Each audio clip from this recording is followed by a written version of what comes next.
Good morning সবাইকে। আজ পয়লা বৈশাখ, তাই সবাইকে জানাই শুভ নববর্ষে অনেক শুভেচ্ছা। তো সকালবেলা ঘুম থেকে উঠে ফ্রেশ হয়ে নিয়ে ব্রেকফাস্ট করে নিলাম রেগুলারের মতন, চা বিস্কুট। আজকে দুপুরে আইটেমে চিকেন ছিল, তাই তারই জোগাড় করে নিচ্ছিলাম, মাকে একটু হেল্প করে দিচ্ছি। তারপর স্নান করে এসে মায়ের কাছ থেকে একটু বাটিতে করে চিকেন কষা খাচ্ছিলাম। তারপর বসে গেছিলাম দুপুরে লাঞ্চের জন্য।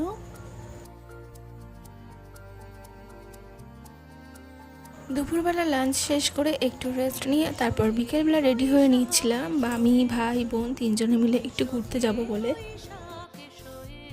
আজকে নববর্ষ, তাই ভাবলাম বাইরে একটু ঘোরাঘুরি খাওয়া দাওয়া যাক। তো বেরিয়ে চলে গেছিলাম আমি ডমিনোজে।